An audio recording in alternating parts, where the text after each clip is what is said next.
এবং এই টপিকটাই মানে আজকে এবং মঙ্গলবারেরটাই হচ্ছে আমাদের এই পর্যন্তই আছে মডিউল 4। এটাই হচ্ছে মিডের সিলেবাস প্রথম থেকে এই পর্যন্ত।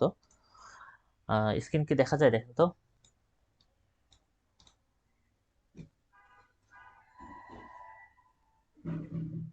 স্ক্রিন দেখা যায়? জি স্যার। ওকে, আচ্ছা। আহ, আজকে আমাদের শুরু করতে হবে মডিউল 4। আমরা শুরু করি। ওকে, মডিউল 4। তো এখানে প্রথম যে কথাটা আসবে আজকের টপিকটাতে, আমরা গতদিন পর্যন্ত যদি যা দেখে আসছি আমাদের যদি একটু মনে করার চেষ্টা করি, সেটা হচ্ছে আমরা এই চ্যাপ্টারে এই পলিনোমিয়াল ইন্টারপোলেশন মডিউল 2 থেকে শুরু করেছি। তো এখানে আমাদের যেটা পড়ার ব্যাপার ছিল, আমরা যেটা দেখলাম শুরুতেই, ল্যাগ্রাঞ্জ পলিনিয়াম দেখলাম, নিউটনের ডিভাইডেড ডিফারেন্স দেখলাম। এরপরে আমরা ইরর ক্যালকুলেশন করলাম, মানে polynomial interpolation error. Interpolation error নিয়ে আমরা কথা বলছিলাম লাস্ট ক্লাসে। তো সব জায়গাতেই আমরা বেশ কিছু জিনিস অ্যাপ্রোচ দেখেছি, যে পলিনোমিয়াম ডিফাইন কিভাবে করে এগুলো দেখলাম। তো আজকের টপিকটা কিছুটা আমরা যা যা শিখছি পলিনোমিয়াল ইন্টারপোলেশনের, এখানে একটা জিনিসের এক্সেপশন, অর্থাৎ কিছু ডিফারেন্ট এক্সাম্পলের কারণে, ডিফারেন্ট ফাংশনের কারণে আমাদের অ্যাপ্রোচগুলো একটু আলাদা হয়ে যায়, বা মানে বিষয়গুলো একটু আলাদা হয়। তো আজকের বিষয়গুলো আসলে এগুলো নিয়ে, এক্সেপশনগুলো নিয়ে আজকের ক্লাসটা। আর আগামী ক্লাসটা হবে হারমাইট ইন্টারপোলেশন নিয়ে। তো এটা আলাদা, আজকের ক্লাসটা হচ্ছে এই এক্সেপশন গুলো নিয়ে আছে। তো প্রথম কথা হচ্ছে আমরা শুরু করি একটা ওয়ার্ড দিয়ে। কনভার্জেন্স নামে একটা ওয়ার্ড আছে, কনভার্জেন্স।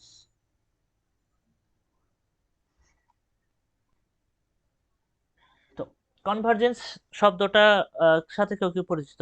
কনভার্জ, কনভার্জ শব্দটার সঙ্গে কেউ পরিচিত? কেউ বলতে পারেন? আচ্ছা, সমস্যা নেই।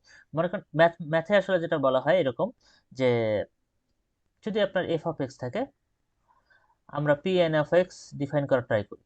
তো এরকম আমরা অনেক আগে অনেকবার করেছি, যে যেটা মেইন ফাংশন যদি এরকম হয়ে থাকে, তো আমাদের পলিনোমিয়ালটা মনে করেন যে আমরা 3টা পয়েন্ট দিয়ে এরকম ডিফাইন করার চেষ্টা করলাম। আহ, একটা একটা একটা আর হলো এটা একটা। তো এই পয়েন্টগুলো নিয়ে আমাদের যেটা হলো, যে আমরা ড্র করলাম, একটা পলিনোমিয়াল ড্র করলাম, তো এরকম চলে গেল। এখন যদি আমরা আরেকটা পয়েন্ট বাড়াতাম, অর্থাৎ এখানে একটা পয়েন্ট অ্যাড করতাম, তাহলে দেখতেন যে এই পলিনোমিয়ালটা একটু ঝুঁকে যেত মেইন ফাংশনের দিকে, মেইন ফাংশনের দিকে ঝুঁকে যেত। এই যে ঝুঁকে যাওয়া বা কাছে যাওয়া, মেইন ফাংশনের থেকে দিকে যাওয়া, একটা পয়েন্টের দিকে কনভার্জ হওয়া, এটা হচ্ছে কনভার্জেন্স। অর্থাৎ ধীরে ধীরে আমরা জানি একটা পলিনোমিয়াল ইন্টারপোলেশনে আমরা যত নোড ইনক্রিজ করি, তত আসলে আমাদের ফাংশন পলিনোমিয়ালটা ফাংশনের দিকে তত কনভার্জ করে, অর্থাৎ ততটা কাছাকাছি যায়। তো তাহলে আপনাদের আপনাকে যদি প্রশ্ন করা হয়, আমি যদি নোডের সংখ্যা ইনক্রিজ করি, অর্থাৎ আমি যদি নোডের সংখ্যা ইনক্রিজ করি, তাহলে আমার যে পলিনোমিয়ালটা আমরা পাবো মেইন ফাংশন থেকে, যদি আমি এটা ইরোডটা চিন্তা করি, F of X minus P N of X, ইরোডটা কি হবে? কমবে, কমবে না বাড়বে? নর্মালি কমবে। কমবে, হ্যাঁ। অর্থাৎ নোড বৃদ্ধি করলে আমরা জানি যে আমাদের ডিগ্রি বাড়ে, তো ইরর কমবে, অ্যাকুরেসি বাড়বে। এটা আমরা সবসময় জানি, এটা সবসময় করে আসতেছি। কিন্তু আজকের ঘটনাটা একটু অন্যরকম ঘটতে যাবে, এখনই দেখবেন। আচ্ছা, আরেকটা প্রশ্ন উত্তর দেন। নোডস যদি ইনফিনিটি কোনোভাবে নিতে পারে, তাহলে ইরর কত হতে পারে আপনাদের ধারণা? হুম, স্যার নো এরর। হ্যাঁ, স্যার জিরো। জিরো হবে। যদি কোনোভাবে ইনফিনিটি নিতে পারি নোড, তাহলে ইরর জিরো। ওকে, এই পর্যন্ত সব ঠিক আছে, সবকিছু ভালো, আমরা জানি এগুলো। কিন্তু আমরা বলছি যে এক্সেপশন নিয়ে কথা বলবো। এখানে এক্সেপশন আছে, কিছু কিছু ব্যতিক্রমী ঘটনা বা ফাংশনের জন্য। এই যে আমরা যে বলতেছি নোট বাড়লে ইরর কমে, এটা সত্য হয় না। এটা আজকে আমরা দেখব। এবং এই যে সত্য হয় না, এটা কেন হয় না এবং কিভাবে সলভ করা যায় সেটা দেখব। তো দেখেন, তো শুরুতেই আমরা যদি লিখি যে একটা এক্সাম্পল দেখি, একটা special function F of x দেওয়া আছে, মনে করেন 1/1 + 25x², এরকম দেওয়া আছে। তাও প্রথম কথা হচ্ছে এই ফাংশনটাকে আমরা প্রথমে ড্র করি এবং একটা ইন্টারভাল দেওয়া আছে। ইন্টারভাল দেওয়া আছে হচ্ছে -1 থেকে 1 পর্যন্ত, এবং আমরা নোট দিব, পলিনোমিয়াল আঁকার চেষ্টা করব, পলিনোমিয়াল ডিফাইন করার চেষ্টা করব। এই ফাংশন থেকে পলিনোমিয়াল ডিফাইন করার চেষ্টা করব। কতগুলো নোট দিব, পলিনোমিয়াল আমরা বলে দেবো। নর্মালি আমরা যা করতাম এতদিন, ফাংশন থেকে পলিনোমিয়াল নিয়ে আসা। তো তো আমরা দেখি এটা ছবিটা আসলে কিরকম হয়। নর্মালি এটা হয় হচ্ছে এরকম, এটা এখান থেকে এটা যদি -1 হয়, এটা যদি 1 হয়, তাহলে এই ছবিটা হয় হচ্ছে এরকম।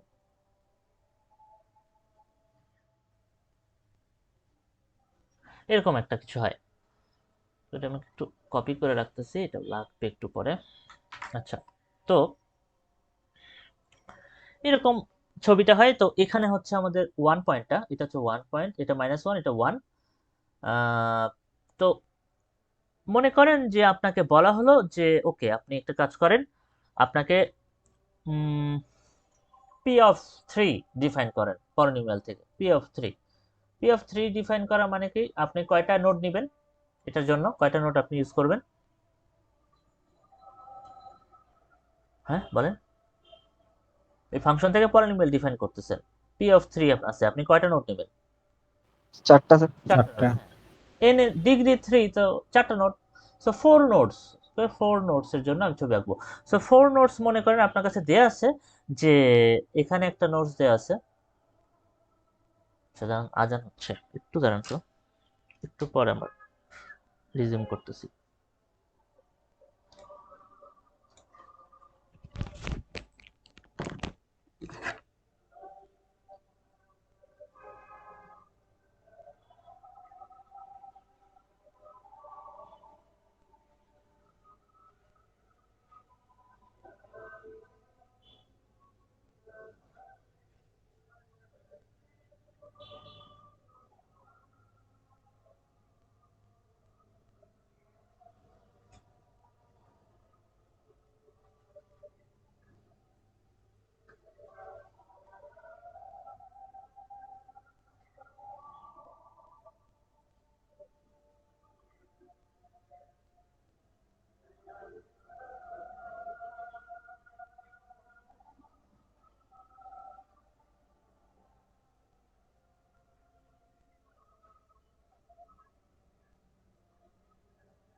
আচ্ছা, আমরা আবার শুরু করি।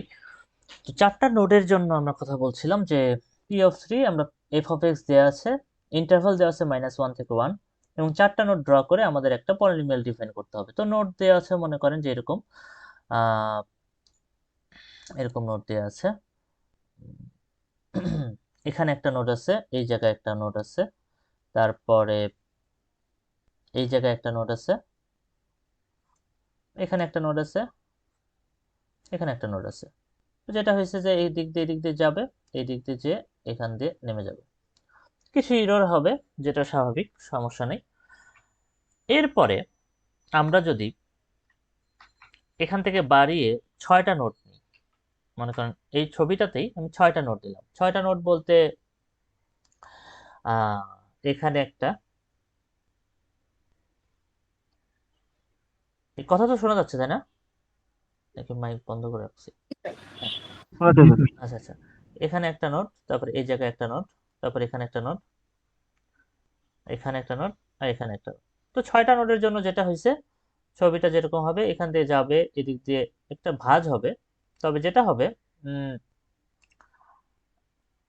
আগের চেয়ে একটু বেটার হবে, কাছাকাছি যাবে, একটু ভাঁজ হবে আর কি, কারণ যেহেতু 6 note P of 5, so P of 5 এর জন্য কিছু এরকম কিছু কার্ভ হবে।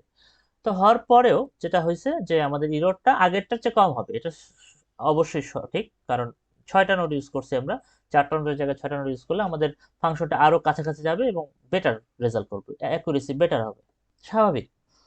আচ্ছা, এভাবে আরেকটা পার্টে আমরা যাচ্ছি, সেটা হচ্ছে আমরা বলতে যাচ্ছি 15 নোটস, 15টা নোট ইউজ করবেন এই সেম কাজটা করার জন্য, সেম ফাংশনে প্লট করার জন্যই, মানে পলিনোমিয়াল ডিফাইন করার জন্য 15 নোটস। তো 15 নোটস আপনি বলতে পারেন যে ঠিক আছে, এটা তো অনেক ভালো একটা কিছু হতে যাচ্ছে এবং অ্যাকুরেট হবে। হ্যাঁ, তাই হবে। তো এখানে একটা নোট, খুব কাছাকাছি নোট, এখানে, এখানে, তারপরে এই জায়গায়, এই জায়গায়, এই জায়গায়, এখানে, মনে করেন এখানে 15টা নোট আছে,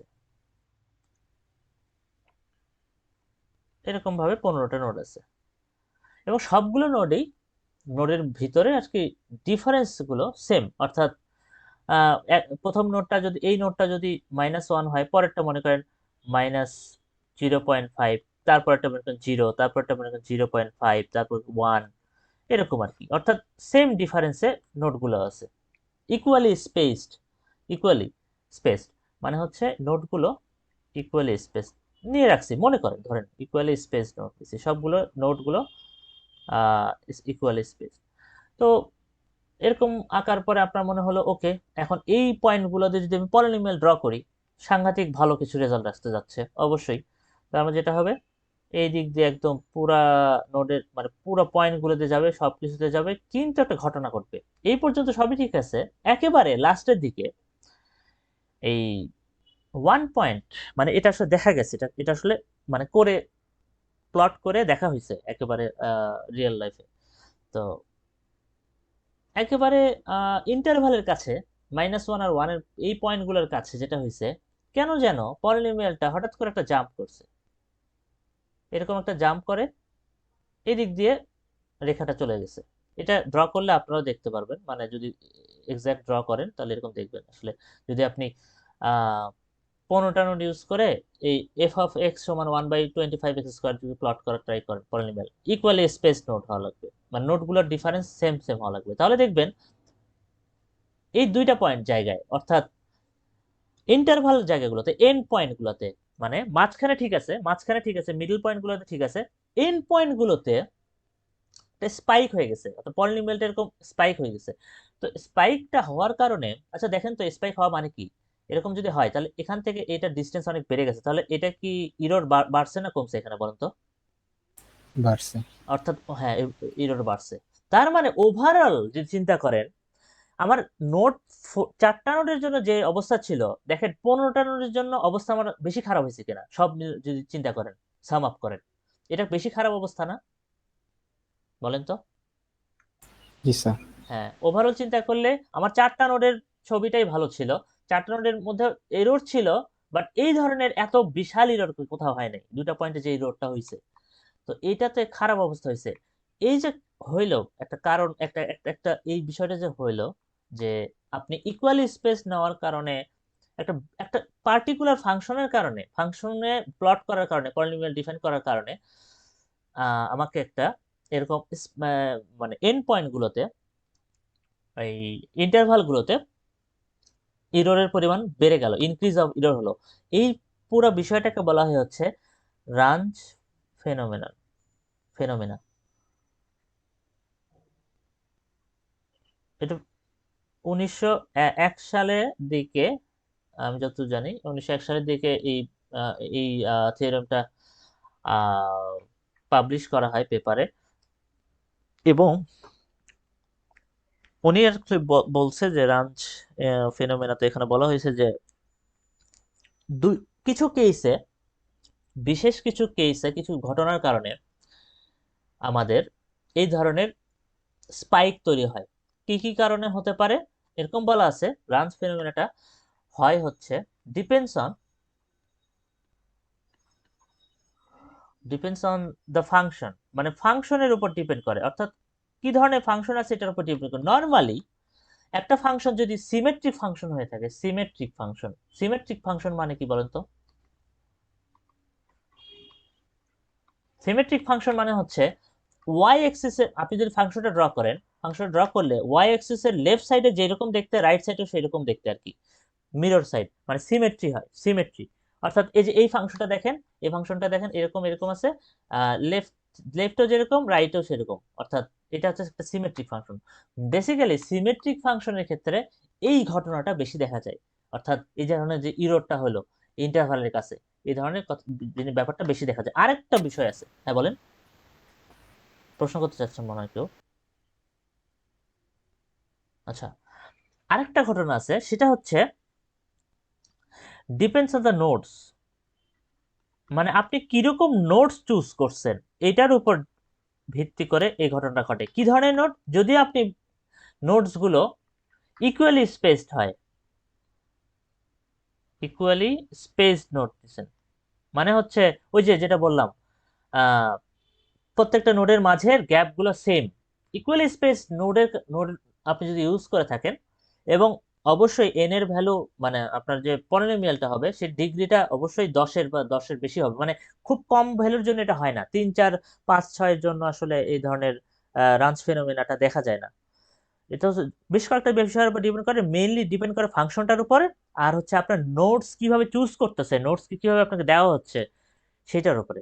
তো এই চ্যাপ্টারে কিন্তু আমাদের এই নোটস কিভাবে চুজ করা উচিত এটা খুব বেশি ইম্পর্টেন্ট হয়ে দাঁড়াইছে, কারণ রাঞ্জ ফেনোমেনা কিন্তু আপনাকে ডিস্ট্রয় করে দিচ্ছে, আপনার ইরর হয়ে আপনার অবস্থা খারাপ হয়ে যাচ্ছে। এতদিন পর্যন্ত আমাদের কিন্তু নোটস নিয়ে কোনো চিন্তাই ছিল না, আপনি চিন্তা করতেন যে নোটস বাড়াবো, আমার রেজাল্ট তো ভালো আসবেই। তো এখন কিন্তু চিন্তা করতে হচ্ছে নোটস কিভাবে চুজ করা উচিত সেটাও কিন্তু আমাদেরকে ভাবাচ্ছে। তো এতক্ষণ পর্যন্ত যা বললাম, এইটা কি বুঝতে পারছেন, মাথায় কি ঢুকছে? হ্যাঁ। জি স্যার। তো রাঞ্জ ফেনোমেনা যদি জিজ্ঞাসা করে কি কি জিনিস, এটা কি লিখতে পারবেন, বা কার উপর ডিপেন্ড করে, এই ধরনের প্রশ্ন, ছোট্ট প্রশ্ন আসতে পারে, দুই দুই বা 1 মার্কের, 1 মার্কের 2 মার্কের প্রশ্ন এরকম আসতে পারে। এখান থেকে বড় কোশ্চেন নেই, এখান থেকে ছোট প্রশ্ন, এবং এমসিকিউ কিন্তু এখান থেকে থাকে, এমসিকিউ কিন্তু এখানে ভালোই থাকে। আচ্ছা, এখান থেকে যদি আপনার বুঝে থাকেন, একটা প্রশ্ন করি, দেখেন তো, ট্রাই করেন। এখানে তো আমি 15টা নোট নিয়েছিলাম, সে নোটগুলো আমি ইকুয়াল স্পেস নিয়েছিলাম। আচ্ছা, আপনি কি বলতে পারবেন যে এই যে ছবিটা দেখতেছেন, দুই পাশে স্পাইক হয়েছে, এটাকে ঠিক করার উপায় কি হতে পারে, একটা ভালো উপায় কি হতে পারে? স্যার ইকুয়ালি স্পেস না করলে। না নিয়ে, আচ্ছা নিলাম না, ইকুয়াল স্পেস নিলাম না, ঠিক আছে, কিন্তু আপনার কাছে কি কমন সেন্সে কি বলে, কোন জায়গাটায় নোট আসলে বেশি দরকার, তাহলে অ্যাকুরেসিটা বাড়বে, অন্তত জিনিসটা হ্যান্ডেল করতে 10 আসবে। পয়েন্টস নোট বেশি লাগবে। ইয়েস, এক্স্যাক্টলি, অর্থাৎ এই পার্টে, আর হচ্ছে এই পার্টে আমার নোটস ইনক্রিজ করা দরকার, তাই না? এটা জি স্যার। সেন্সে আসতেছে না?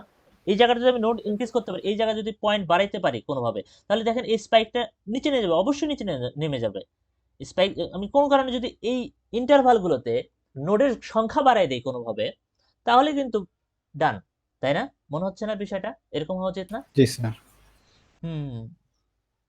সেই জন্য এই যে এই এই এই এই যে এই চিন্তাটা জাস্ট মাথায় রাখেন, একটু পরে একটা জিনিস দেখাবো, তো তখন কিন্তু এই চিন্তাটা লাগবে যে ইন্টারভালগুলোতে আমরা নোট বাড়াইলে আমরা কিন্তু এটা থেকে বাঁচতে পারি। তো সলিউশনে আমরা যাব, সলিউশনে সলিউশনে আমরা যাই যে কিভাবে আসলে রানস ফেনোমেনা থেকে আমরা বাঁচতে পারি। আপনি অলরেডি বুঝে গেছেন যে আমাদের ইকুয়াল স্পেস নোট নেওয়া যাবে না এবং নোটগুলোর সংখ্যা বাড়াতে হবে এন্ড পয়েন্টের দিকে, ইন্টারভালের দিকে। সো ঠিক আছে, এটা বুঝলাম। তো সলিউশনে আমরা যাই, দেখি সলিউশনগুলোকে আর একটু ভালোভাবে ফর্মালে চিন্তা করি, সলিউশনগুলোকে ফর্মালে চিন্তা করি। তো সলিউশন দুইভাবে করা যায়। একটা তো আপনি দেখলেন যে ওইভাবে, ওইটা দেখাচ্ছি, তার আগে আরেকটা সলিউশন আছে, সেটা আগে দেখাইনি। সেই সলিউশনটা হচ্ছে পিসওয়াইজ, PIECE, পিসওয়াইজ ইন্টারপোলেশন। এইটা হলো, এই আইডিয়াটা আবার অন্যরকম। এই আইডিয়াটা হলো এরকম, মনে করেন আপনার এরকম একটা ফাংশন আছে, যে ফাংশনটা এরকম যায়, ফাংশনটা এটা হচ্ছে -1 আর এটা হলো 1, এটা -1, এটা 1, -1 থেকে 1 পর্যন্ত কি করতেছি। যাই হোক, আবারও একই রকম আসছে। যাই হোক, সেটা -1 থেকে 1। এখন আমাদের টার্গেট হবে, পিসওয়াইজ ইন্টারপোলেশনের টার্গেটটা হচ্ছে এমন, এই যে ইন্টারভালটা আছে -1 থেকে 1, এই ইন্টারভালটাকে ছোট ছোট পার্টে ভাগ করে নেন। অর্থাৎ আপনি ভাগ করে, মনে করেন এখানে মাঝখানে একটা পয়েন্ট নিয়ে আসলেন, এই জায়গায় ইন্টারভালটাকে বললেন যে ওকে, এটা আমার -0.5 একটা পার্ট আছে, এটা 0, আর এটা হচ্ছে আমার 0.5 পয়েন্ট। তো আপনি যেটা করেন, প্রথমে পুরোটার জন্যই ইন্টারপোলেশন মানে পলিনোমিয়াল না এঁকে আপনি যেটা করেন, -1 থেকে -0.5 এইটুকু ইন্টারভাল ধরে একটা, এইটুকু ইন্টারভালের ভিতরে প্রথমে পলিনোমিয়ালটা ড্র করেন। নট পুরোটা একবারে করবেন না, আলাদা আলাদা ভাবে। এর ফলে যেটা হবে, এইটুকুর জন্য যদি আপনি করেন, এইটুকুর জন্য আপনি পয়েন্টগুলো ইউজ করবেন, অর্থাৎ এই ইন্টারভালের পয়েন্ট ইউজ করবেন। এই পয়েন্টটা ইউজ করলে মনে করেন এখানে ছবি চলে আসলো এরকম ড্র করলেন। তারপরে 0.5 থেকে 0, এই ইন্টারভালের জন্য আপনাকে এখন করতে হবে। এই ইন্টারভালের জন্য আপনি যখন করবেন, আগেরটার সাথে কিন্তু কন্টিনিউ করবে, আগেরটার সঙ্গে আপনাকে মার্জ করে দিতে হবে, অর্থাৎ আগেরটার সঙ্গে আপনি মার্জ করে দেবেন। তারপরে এই পার্টের জন্য, এই পার্টের জন্য, তারপরে এই পার্টে চলে আসবে, তারপরে এই পার্টের জন্য, বাকিটু এভাবে চলতে থাকবে। অর্থাৎ পার্ট বাই পার্ট এভাবে শুধুমাত্র 4টা, এখানে তো আমি 4টা ভাগ করে ফেলছি পুরো ইন্টারভালটাকে, 1টা 2টা 3টা 4টা, বাট আমি ইচ্ছা করলে আরো পার্ট করতে পারতাম। যত বেশি পার্ট করবেন আপনার, আপনি যখন যত বেশি পার্ট করে এভাবে আলাদা আলাদাভাবে ইন্টারপোলেশন বের মানে পলিনোমিয়াল বের করে যখন মার্জ করবেন, তখন আপনার রেজাল্টটা আরো বেটার আসবে, তখন আর রাঞ্চ ফেনোমেনাটা আপনি ফেস করবেন না। এটা একটা সলিউশন। সো পিসওয়াইজ ইন্টারপোলেশনের ক্ষেত্রে আমরা দেখতে পাচ্ছি যে প্রথম কথা হচ্ছে, আমাকে যেটা করতে হচ্ছে, এটা করার জন্য প্রথমে টেক স্মলার, যেটা আমরা এইমাত্র করলাম, স্মলার ইন্টারভালস, অর্থাৎ ইন্টারভালস গুলোকে আমরা ভাগ করে নিলাম, অ্যান্ড ইন্টারপোলেট, ওই ওই ইন্টারভাল অনুযায়ী আমি ইন্টারপোলেট করলাম, মানে পলিনোমিয়াল গুলো বের করে ফেললাম। দেন এর পরের কাজটা আমাদের হচ্ছে তাদের সবাইকে মার্জ করা, অর্থাৎ অ্যাড দেম আপ, যেটা আপনি এখনই ডিফাইন করলেন তাদেরকে মার্জ করে ফেলেন, অ্যাড দেম আপ। তো সবাইকে মার্জ করে আপনি পলিনোমিয়ালটা ডিফাইন করলেন। এটা একটা সলিউশন, এটা হচ্ছে একটা সলিউশন আমাদের রাঞ্চ ফেনোমেনা হ্যান্ডেল করতে। এটা একটা আপনার উপায়, বুঝতে পারলেন? এটা হচ্ছে ফার্স্ট উপায়। আচ্ছা, এটা কি বুঝছেন? এই এটা অ্যাপ্রোচটা এটুকু জানলেই হবে, যে এটুকু জানলে এনাফ। আপনি কি বুঝতে পারছেন? সবাইকে বুঝতে পারছেন আপনারা? জি স্যার। আচ্ছা, এবার নেক্সট যেটা কথা বলবো সেটা হচ্ছে সেই আমাদের নোটস চুজিং নিয়ে, যেটা আমরা কথা বলতেছিলাম একটু আগেই, যে ইকুয়ালি স্পেসড নোটস নেওয়া যাবে না, এবং আমার কোথায় নোটস নিতে হবে, এন্ড পয়েন্টগুলোতে নোটস বেশি নিতে হবে। এই ধরনের নোটসকে বলা হচ্ছে নন ইকুইডিস্ট্যান্ট নোটস। ইকুইডিস্টেন্স অর্থাৎ সেম ডিস্টেন্স না, নন ইকুইডিস্টেন্স মানে সেম ডিস্টেন্সের নোড না, অর্থাৎ নোডগুলোর মধ্যে সেম স্পেসিং হবে না। এই নোটগুলোকে ডিফাইন করার জন্য, মানে শুধুমাত্র আমরা তো ইচ্ছা মতো একটা ডিফারেন্ট ডিফারেন্সের মানে ইচ্ছা মতো র্যান্ডমলি নোড নিতে পারবো না, এটা তো আসলে কোনো সিস্টেম না। কিভাবে আসলে নোড নিলে সবচেয়ে ভালো রেজাল্ট আসে এবং রানস ফিনোমেনাকে আমরা ওভারকাম করতে পারি, এই জন্য বিজ্ঞানে এখানে আরেকজন ম্যাথমেটিশিয়ান চলে আসছে। উনি ওনার নাম হচ্ছে চেবিশেভ। চেবিশেভ লোকটা করছে কি, এই নোডগুলোকে ডিফাইন করছে। তো ওনার নাম অনুযায়ী এই নন ইকুইডিস্টেন্স নোডস গুলোকে বলা হয় অ্যাকচুয়ালি চেবি চেবিশেভস চেবিশেভস নোডস। ওনার নাম অনুযায়ী ওটা বলা হয় চেবিশেভস নোডস। নন ইকুইডিস্টেন্স যে নোটগুলো আছে এদের মানে কে বলা হয় চেবিশেভস নোটস। তো চেবিশেভস নোটসটা খুবই সুন্দর একটা মানে অ্যাপ্রোচ, অনেক মানে এটা যদি একটু ভালো করে দেখেন বুঝতে পারবেন। তো ওনার অ্যাপ্রোচটা আসলে ওকে। তো কিভাবে আমরা এই সুন্দর মতো মানে মানে নন ইকুইডিস্টেন্স নোট তৈরি করতে পারি, এটা আমরা দেখি চেবিশেভস এর থিওরেম অনুযায়ী।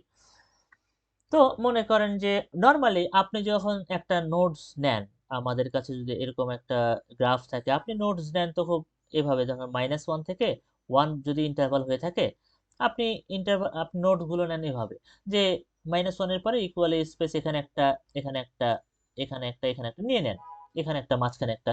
তো এটা মনে করেন -0.75, এটা মনে করেন 0.25, এটা 0, এটা এগুলো হচ্ছে মাইনাস 0.25, 0.75 এরকম আঁকেন এবং সবগুলো ডিফারেন্স স্পেসিংটা মাঝখানে সেম সেম সেম থাকে। এভাবে আপনি নোট নিতে পারেন, বাট আমরা এখন এটা থেকে বেটার কিছু অ্যাপ্রোচ বের করার ট্রাই করতেছি। আচ্ছা, চেবিশেভস বললো ঠিক আছে আপনারা আপনারা এভাবে নোটস নেন, এটা এভাবে না নিয়ে দেখেন আমার একটা অ্যাপ্রোচ আছে, এই অ্যাপ্রোচটা একটু ফলো করেন। তো উনি বললো ঠিক আছে প্রথমে এরকমই আপনি ড্র করেন, এটা আপনার সবই ঠিক আছে, যেভাবে আঁকতেছিলেন সেভাবে আঁকেন, গ্রাফটা আঁকেন। এরপরে এইটা এখানে না আঁকে এরকম একটা কাজ করেন প্রথমে, ঠিক আছে -1 আপনার ইন্টারভাল আছে, কোনো সমস্যা নেই, 1 একটা 1 আছে এই পাশে, কোনো সমস্যা নেই। ইন্টারভালের মধ্যে আপনি যেটা করেন এই -1 আর -1 থেকে মানে 0 থেকে -1 মানে 0 থেকে 1 এটাকে ব্যাসার্ধ ধরে একটা আগে বৃত্ত ড্র করে নেন। ওনার অ্যাপ্রোচটা এটা। ফার্স্টে বললো যে ঠিক আছে আপনি ফার্স্টে পয়েন্টস না দিয়ে আগে একটা বৃত্ত ড্র করেন। বৃত্তটা কিরকম, মনে করেন বৃত্তটা হচ্ছে এই যে 0 থেকে -1 কে আপনি ব্যাসার্ধ ধরতেছি আমি, যেহেতু মানে -1 থেকে 1 হচ্ছে আমার ব্যাস, বৃত্তের ব্যাস। এটাকে ধরে যদি আপনি বৃত্ত ড্র করেন যেটা হবে এরকম একটা কিছু একটা হবে।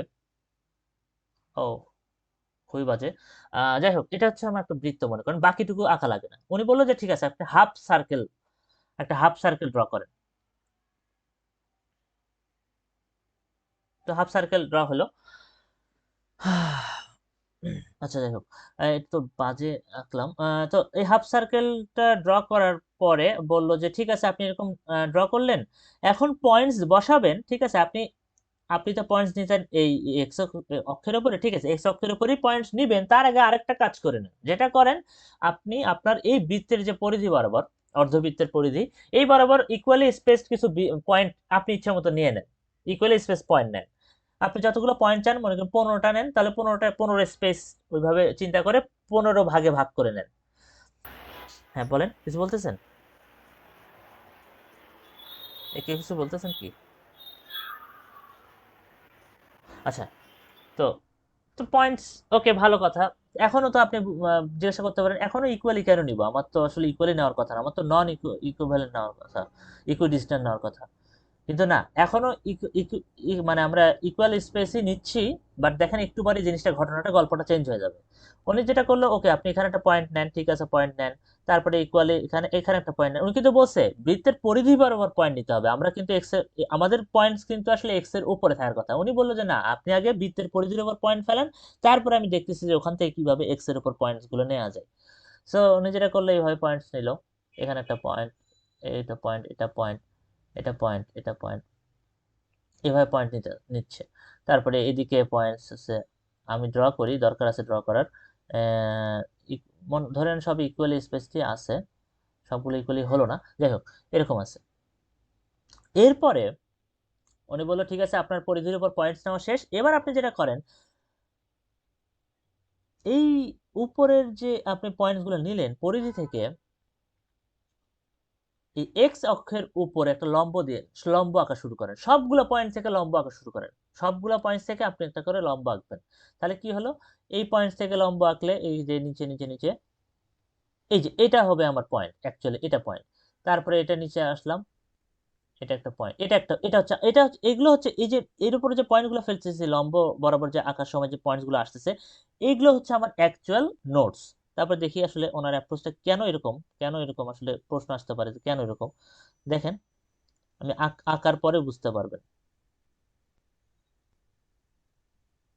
আচ্ছা, একটা জিনিস খেয়াল করছেন, প্যাটার্নটা কি? স্যার এন্ড পয়েন্টে নোটস গুলার ডিস্টেন্স কমে যাচ্ছে।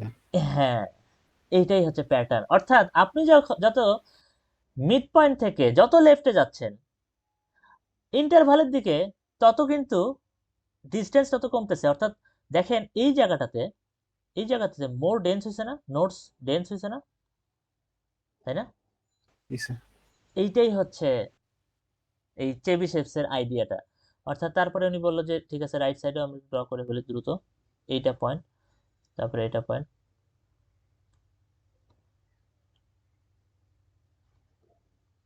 দেখেন রাইট সাইডে যত যাচ্ছি পয়েন্টসগুলো কেন জানি কাছাকাছি, অথচ আমরা কিন্তু পরিধি বরাবর পয়েন্টসগুলো একেবারে সমান দূরত্ব বরাবর নিছি, কিন্তু এটা যেহেতু একটা বৃত্ত, বৃত্তের তো স্টাইল আছে, সে তো আসলে কার্ভ হয়ে যাচ্ছে। কার্ভ হওয়ার কারণে যত আপনি কোণার দিকে যাবেন তত কিন্তু জিনিসগুলো আসলে কাছাকাছি, তত বেশি মানে আপনি জায়গা স্পেস কম হবে। দেখেন একদম শেষের দিকে পয়েন্টস অনেক বেড়ে যাচ্ছে।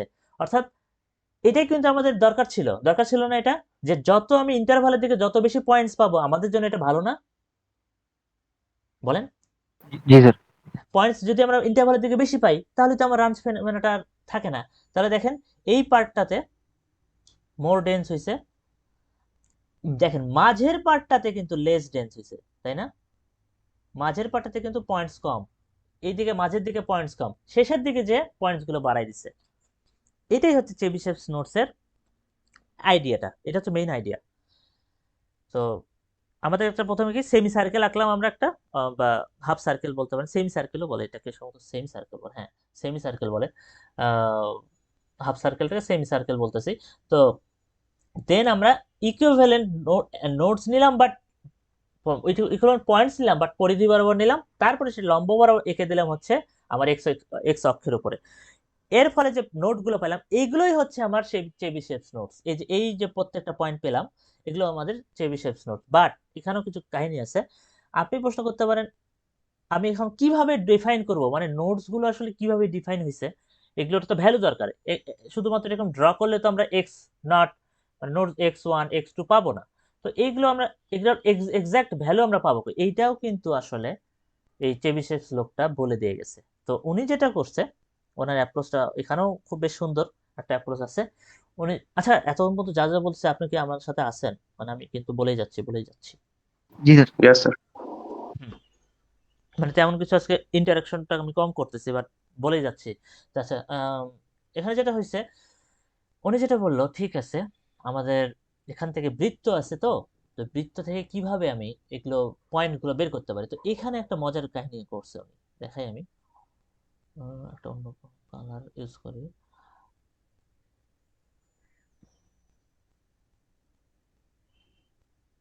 এটা।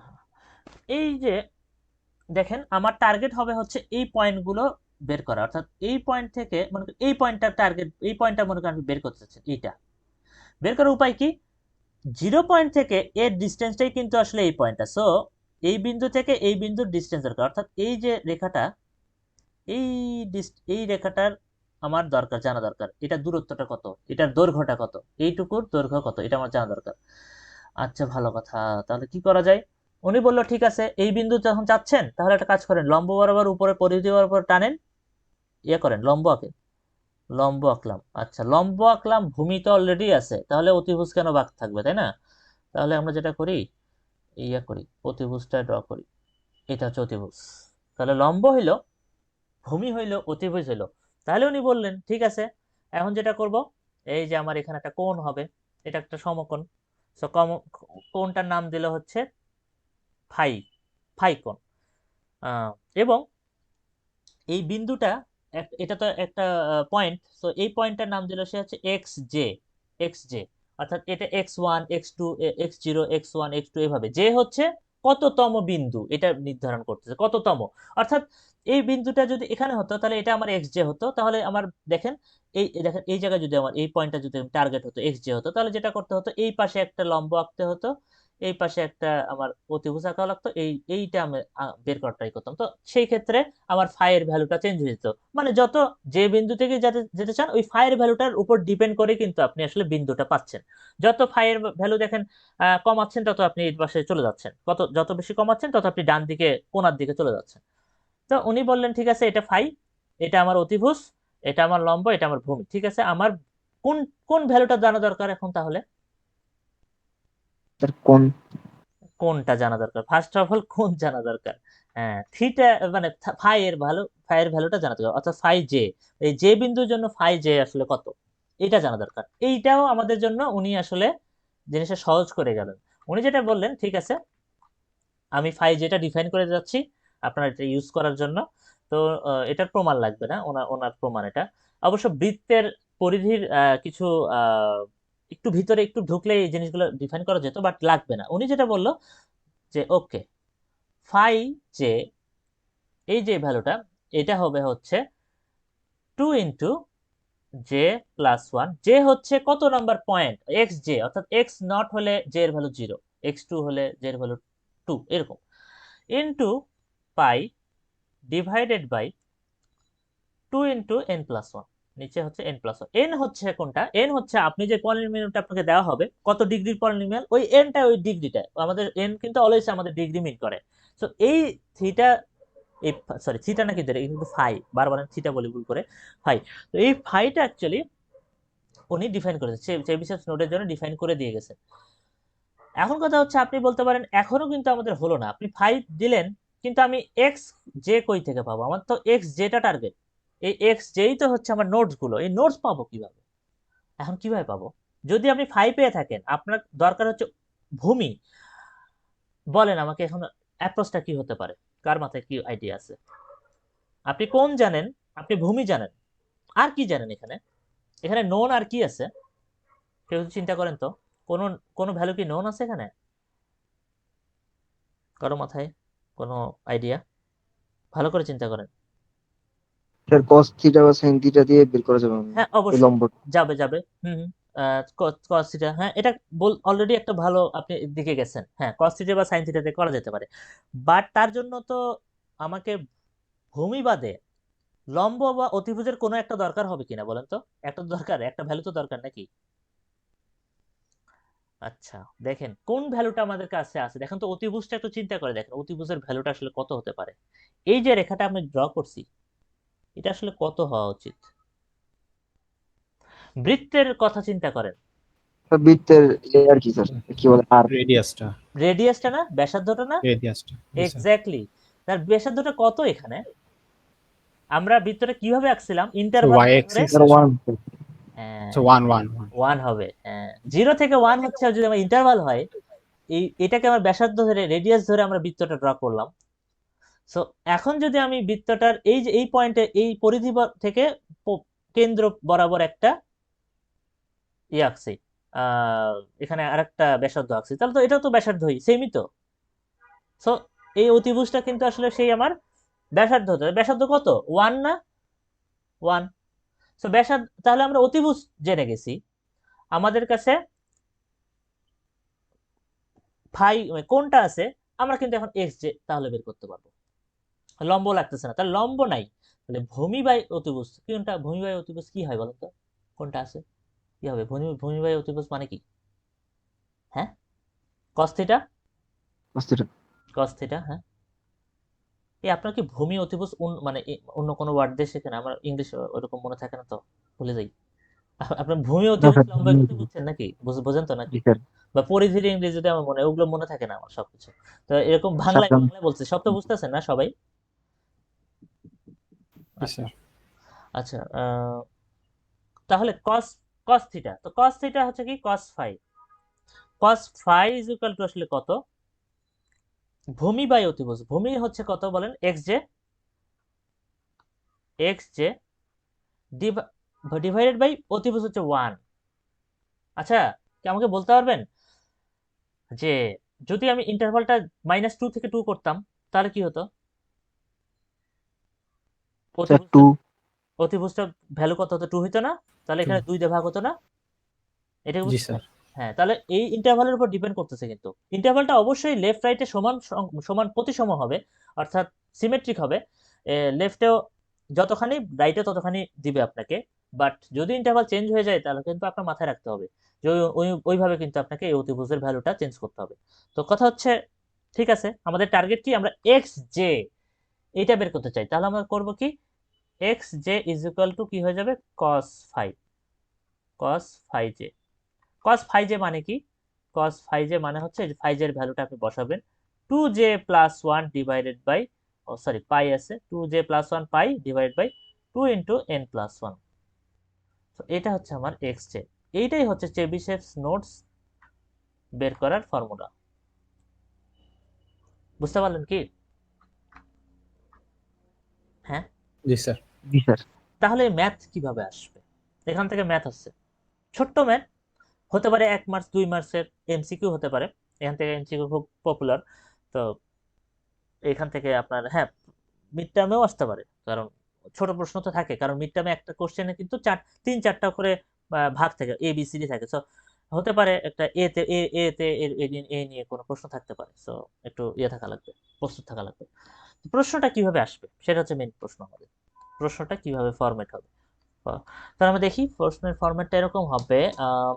দাঁড়ান, সেটা হচ্ছে, মনে করেন যে আপনাকে একটা ফাংশন দেওয়া থাকলো, F of x is equal two 1 plus 25 x square, এটা দেওয়া আছে। এই ফাংশনটা, যে ফাংশনটা আমাদের দেওয়া ছিল, এই ফাংশনটা কিন্তু সিমেট্রিক ফাংশন, এবং এই ফাংশনটা এমন একটা ফাংশন, সব ফাংশনের উপর কিন্তু রাঞ্জ ফেনোমেনাটা কাজ করে না, কিছু ফাংশনের উপর কাজ করে। এবং আপনার প্রশ্নে বলাই থাকবে এই ফাংশন, কোন ফাংশন কাজ করে করে না এটা না আপনার টেনশন নেই, আপনাকে বলে দেওয়া থাকবে এই ফাংশনের উপর রাঞ্জ ফেনোমেনা কাজ করে। তারপরে আপনি এটাকে সলভ করার ট্রাই করবেন, আপনাকে বলেই দিবে। এবং রাঞ্জ ফেনোমেনা যে ফাংশনের উপর কাজ করে সেই ফাংশনকে রাঞ্জ ফাংশনও বলা হয়ে থাকে। তো এই টার্মটা মনে রাখবেন, যে ফাংশন আসলে সমস্যাটা ক্রিয়েট হয়, যে ফাংশনে আসলে পসিবল রাঞ্জ ফেনোমেনা হওয়ার সম্ভাবনা আছে যদি আপনি নোড স্যার ইকুয়াল স্পেস নেয় তাকে। হ্যাঁ বলেন। স্যার বৃত্ত, উপবৃত্ত, পরাবৃত্ত এসব বুঝাইতে হবে, আর গুলো তো হওয়ার কথা না। এক্স্যাক্টলি, হ্যাঁ হ্যাঁ হ্যাঁ, ঠিক বলছেন। হ্যাঁ, ডিপেন্ড করে, বুঝছেন, অনেক কিছুর উপর ডিপেন্ড করে, এর এত ডিটেলস লাগে না তো। তবে নর্মালি সিমেট্রিক ফাংশনের জন্য, সিমেট্রিক নন সিমেট্রিকও পসিবল, বাট খুবই রেয়ার কেসে সিমেট্রিক গুলোই মেইন। হ্যাঁ, আপনি যেটা বলছেন বৃত্ত উপবৃত্ত পরাবৃত্ত অ্যাকচুয়ালি সিমেট্রিক হয় ফাংশন। হ্যাঁ, ওই ফাংশনগুলোই অ্যাকচুয়ালি রাঞ্জ ফাংশনে হওয়ার পসিবিলিটি বেশি। ঠিক বলছেন। তবে ডিপেন্ড করে অনেক কিছুর উপর, নোটস এর উপর ডিপেন্ড করে, অনেক কিছুর উপর ডিপেন্ড করে, ফাংশনের ধরনের উপর। তাহলে রাঞ্জ ফাংশন বলে দেওয়া থাকবে যে এফ অফ এক্স একটা রাঞ্জ ফাংশন এরকম দেওয়া আছে, এবং আপনাকে অবশ্যই একটা কিন্তু ইন্টারভাল বলে থাকবে। ইন্টারভাল না বললে কিন্তু আপনি আসলে কিছু করতে পারবেন না। এবং মজার ব্যাপার, অলওয়েজ ম্যাক্সিমাম টাইমে -1 এই ইন্টারভালটাই প্রশ্নে দেওয়া থাকে। মানে আপনাকে চেঞ্জ করে -3,3 এরকম, -2,2 এরকম ইন্টারভাল দেওয়াটা কম আছে। বাট যদি দেওয়া থাকে সেই অনুযায়ী কিন্তু আপনাকে চেঞ্জ করে নিতে হবে, অর্থাৎ এখানে 1 এর জায়গায় আপনার ওই ভ্যালুটা দিতে হবে। ব্যবসায় কিন্তু এই যে cos থিটার সঙ্গে গুণ হয়ে যাচ্ছে, তো সূত্রটা তখন ওইভাবে আপনাকে চেঞ্জ করে নিতে হবে। তো -1,1ই দেওয়া থাকে ম্যাক্সিমাম টাইমে। এবং এরপরে বলা হলো যে আপনাকে এই ফাংশনের জন্য 3টা নোড, অর্থাৎ সরি সরি n = 3, n = 3 এর জন্য একটা পলিনোমিয়াল ডিফাইন করতে হবে, যে পলিনোমিয়ালের জন্য আপনাকে কয়েকটা নোড, আপনাকে কিন্তু এবার নোড দিয়ে দেওয়া হচ্ছে না, যেখানে আগে আপনাকে ফাংশন এবং নোড দিয়ে দেওয়া হতো, এবার আপনাকে বলা হচ্ছে যে না, আপনাকে ফাংশন দিয়ে দিলাম, শুধু ইন্টারভাল দিলাম, আর হচ্ছে পলিনোমিয়াল কত ডিগ্রি এটা বললাম। আচ্ছা, আর আপনাকে বাকি কাজ আপনার, এখন আপনাকে নোড আগে ডিফাইন করেন। তো নোড ডিফাইন করার জন্য আপনি কি করবেন? n = 3 মানে কটা নোড পাবেন আপনি এখান থেকে? 4টা নোড পাবেন, রাইট? তাই তো? হ্যাঁ, 4টা নোড পাবেন না? বলেন। হ্যাঁ, পলিনোমিয়াল ডিগ্রি 3 এর জন্য কটা নোড পাবেন? 4টা নোট। 4টা নোড। হ্যাঁ, একটা মিনিট। তো 4টা নোড আপনাকে ডিফাইন করতে হবে কিভাবে? এই যে চেবিশেভ নোডের সূত্র অনুযায়ী। তাহলে এক্স জে, জে এর ভ্যালু তাহলে 0 থেকে 0, 1, 2, 3 হবে, অর্থাৎ এক্স নট হবে প্রথমে, এক্স নট, জে এর value 0। cos 2j plus 1, 2 into j এর ভ্যালু 0 এখন, 2 into 0 plus 1 pi divided by 2 into n plus 1, n এর ভ্যালু কত দেয়াই আছে 3, সো 3 প্লাস 1, তো সব মিলে কি হয় cos পাই বাই 8 হয়। আপনি যখন x এর, এখন যদি x1 এর ভ্যালু চান, জাস্ট কি করবেন, এই j এর জায়গায় 1 বসাই দেবেন, অর্থাৎ 2 into 1 plus 1 into pi divided by 2 into কত 4, so cos 3 pi by 8। x2 j এর ভ্যালু 2, সো এখানে আমরা পাবো হচ্ছে cos 5 পাই বাই 8। আচ্ছা x3 আমরা পাবো হচ্ছে cos 7 পাই বাই 8। তাহলে এটাই কিন্তু শেষ, প্রশ্নের উত্তর কিন্তু এটাই শেষ। আপনার কাজ, আপনাকে ফাংশন দিয়ে দিয়েছে, ইন্টারভাল দেওয়া হয়েছে, এন এর ভ্যালু দেওয়া আছে, সেই অনুযায়ী আপনাকে নোটস গুলো বের করতে বললো, আপনি নোটগুলো বের করলেন। এর পরের প্রশ্নে এরকম বলতে পারে, ওকে আপনি যখন নোট বের করে ফেলেন, এই নোটগুলোকে ইউজ করে ল্যাগ্রাঞ্জ পলিনোমিয়াল ডিফাইন করেন, তাহলে কিন্তু কি হলো, আপনার কাছে ফাংশন আছে, আপনার কাছে 4টা নোট আছে, আপনি কিন্তু P3 অফ এটা কিন্তু P3 অফ এক্সটা কিন্তু আপনি তখন বের করতে পারবেন ল্যাগ্রাঞ্জে, কারণ আপনি নোট পেয়ে গেছেন, ফাংশন আপনার কাছে আছে, আপনি অবশ্যই P3x ল্যাগ্রেঞ্জ বলেন বা নিউটনস বলেন, তখন তখন প্রশ্নের ধরনটা ওইদিকে চলে যাবে। বাট আপনার কিন্তু এই নোটগুলো বের করতে প্রথমে পারতে হবে না, এই যদি নোটই না বের করতে পারেন, তাহলে কিন্তু আপনি ওই প্রশ্নে যেতেই পারবেন না, তাহলে এটা কিন্তু একটা বড় ডিপেন্ডেন্সি, এরকম হয়ে হয়ে থাকতে পারে প্রশ্নে। অবশ্যই আপনাকে এই এটা মাথায় রাখতে হবে, এই সূত্রগুলো মাথায় রাখতে হবে, নাহলে কিন্তু আপনি যদি এই ধাপটা না পেরোন, আপনি পরের প্রশ্নে অ্যান্সারই করতে পারতেছেন না, নোট ছাড়া তো আপনি অ্যান্সার করতে পারবেন না। সো এটা কিন্তু একটা ইম্পর্টেন্ট, ছোট্ট হলেও, কম মার্কস থাকলেও এটা কিন্তু খুবই ইম্পর্টেন্ট। বুঝতে পারছেন? জি স্যার। এই সবাইকে এখন ক্লিয়ার হয়েছে এখান থেকে কিভাবে প্রশ্ন আসতে পারে? জি স্যার। সহজ কিন্তু সেনসিটিভ, একদম মার্কস একদম ঝামেলা হয়ে যাবে, সেই জন্য ঠিকভাবে এটা করা লাগবে।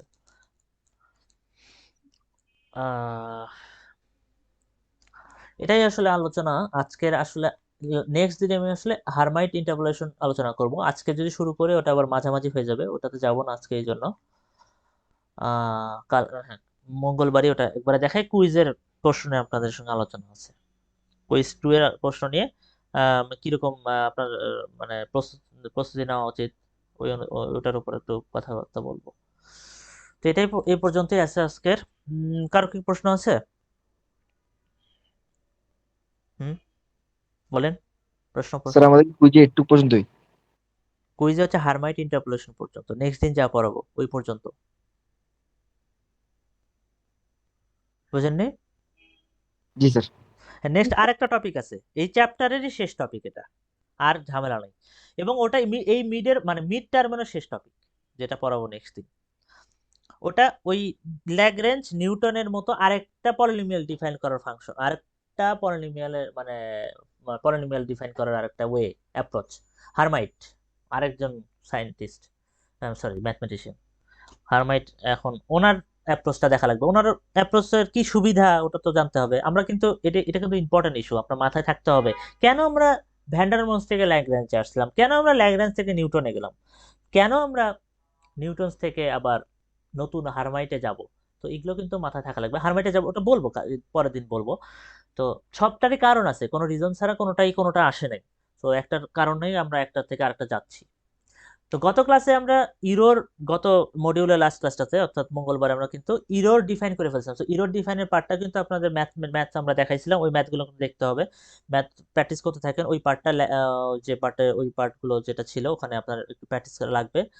আর আজকে কিন্তু আমি দেখালাম যে একটু এক্সেপশনাল কেসগুলো, অর্থাৎ আপনি জানতেন এতদিন যে নোটস বাড়লেই ইরোর কমবে। হ্যাঁ, এটা এখনো সত্য, নোটস বাড়লে ইরোর কমবে, বাট আপনি এমন বলতে পারবেন না নোটস বাড়লেই ইরোর কমবে, অর্থাৎ অলওয়েজ এটা সত্য হবে না, কিছু কেসে এটা কিন্তু অসত্য হয়ে যাবে। সো ট্রু ফলসের ক্ষেত্রে আপনাকে এখন এখন এখন থেকে সতর্ক থাকতে হবে, অলওয়েজ, মাস্ট, এগুলো কথা যেন থাকলে কিন্তু আপনাকে খেয়াল করতে হবে যে এটা কিন্তু ট্রু ফলসের বিষয়গুলো থাকে, স্টেটমেন্ট, কোন স্টেটমেন্টটা ট্রু কোনটা ফলস, এগুলো কিন্তু মাথায় রাখতে হবে যে সব সময় এখন তাহলে এটা কিন্তু ট্রু না যে এন এর ভ্যালু বাড়াইলেই আমি অ্যাকুরেসি কমাতে পারবো না। নর্মালি হয় কিন্তু সব কিছু না। কিভাবে আমরা তাহলে ইরোড মানে এই রাঞ্জ ফেনোমেনন থেকে বের হতে পারবো? কয়টা পদ্ধতি আছে? দুইটা পদ্ধতি আছে, পিস ওয়াইজ ইন্টারপোলেশন আছে, আবার আছে হচ্ছে আপনার চেবিশেভস নোটস।